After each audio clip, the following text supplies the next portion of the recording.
everyone, in this lesson we're going to be working on comparing and ordering numbers, and the types of numbers we're going to be dealing with is basically everything we've been working with so far. So integers, fractions, decimals, percents, exponents, square roots, cube roots, and scientific notation. Oh my.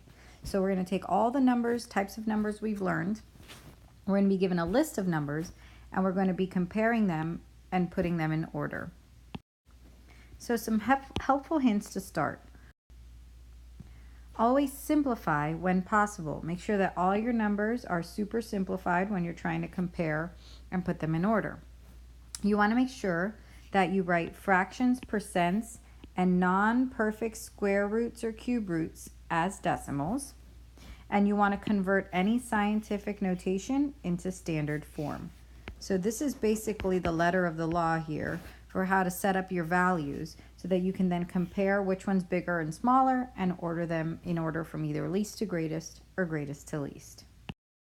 So here's an example, and we have to take this set of numbers and order it from least to greatest. So we're going from least to greatest. So before we do that, let's take a look at each number and express it in an easier form to compare. So the way to do that is to start off by taking each and writing them in decimal form, okay? So starting with 2/5, we're going to express 2/5 as a decimal, 2 divided by 5 to get 0.4, okay? So 2/5 is 0.4. We can express 5.8 times 10 to the negative 2. This is in scientific notation, so let's express it in standard form. That's negative 2, which means we're going to make it small because negative exponents means that the number is smaller than 1, is a decimal number, a small decimal. So we're going to go 2 to the left, 1, 2, and that's 0.058. And there's a 0 there, and that's where my decimal is. All right, we're going to find the square root of 3.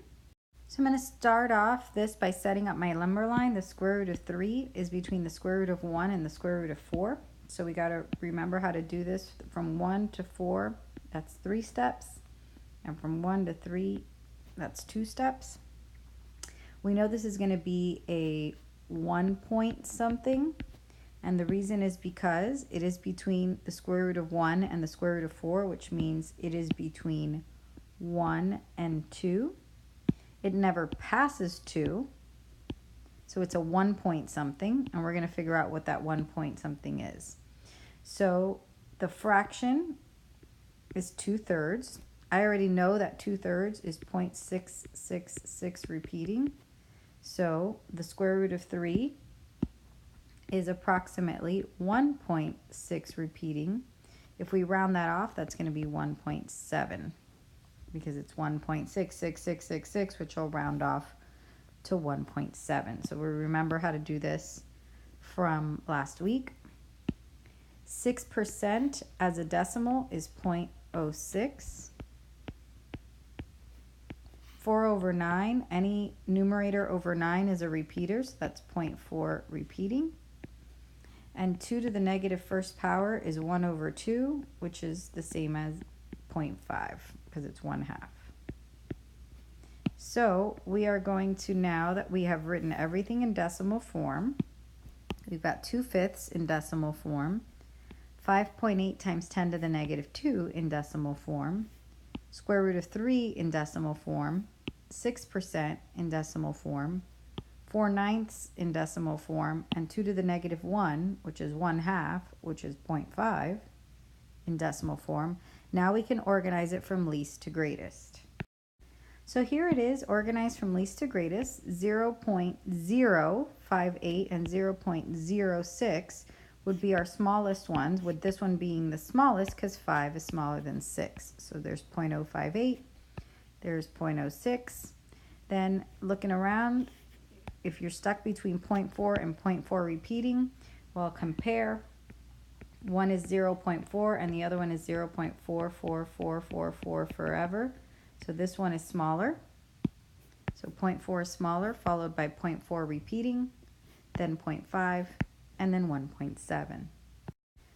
All right, so now we'll try number 2 together.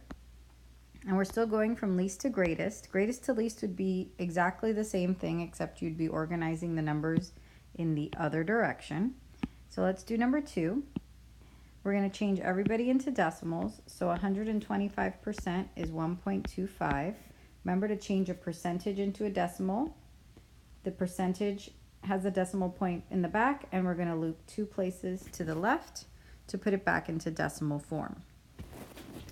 All right, 15/8 is 15 divided by 8, and we're going to change that into a decimal. I've done my division nice and slowly, and I tried to show my work nice and neatly to get 1.875. The cube root of 8 is 2. This scientific notation, 1.3 times 10 to the first power. Positive exponents make the numbers larger because we're multiplying by a base 10, a big base 10. We're going to make the number larger by 1 base 10 to the right, so that will be 13. The square root of 19, we'll have to do a quick number line. Square root of 19 is between the square root of 16 and the square root of 25. Let's put root 19 right in there. And how many steps from 16 to 25? That's 9. How many steps from 16 to 19? That's 3. Okay, we know it's going to be a 4 point something because it never passes 5. So that's 4 point. And I know that 3 over 9, which is the same as 1 over 3, anything over 9, numerator over 9 is that's a repeater. So it's going to be 4.3 repeating. And I just said that anything over 9 is a repeater, so 1 1/9 is 1.1 repeating. Notice that it's the numerator that repeats when it's over 9, and the numerator that repeats when it's over 9. Okay? So it looks like we are comparing 1.25 with 1.875 with 2 with 13 with 4.3 repeating and 1.1 repeating. At this point, it should not be very difficult for you to put these in order from least to greatest. So that means the smallest number, which in this case is scanning around, looks like it's 1.1 repeating, followed by 1.25, followed by 1.875, then 2, then 4.3 repeating, and last 13. And if we were going from greatest to least, it'd be in this direction. So that concludes our lesson on how to compare and order numbers of a variety of types, specifically integers, fractions, decimals, percents, exponents, square roots, cube roots, and scientific notation, which is basically every type of number we have been dealing with from the first day of our class together to last week when we learned scientific notation. You do not have to have these helpful hints memorized right now, so as you work through these with your group, take a look at those helpful hints and go back to your notes to remember how to change a percent into a decimal or a fraction into a decimal. And when in doubt, ask your team and review back with your notes. Thanks for watching. Thanks for learning.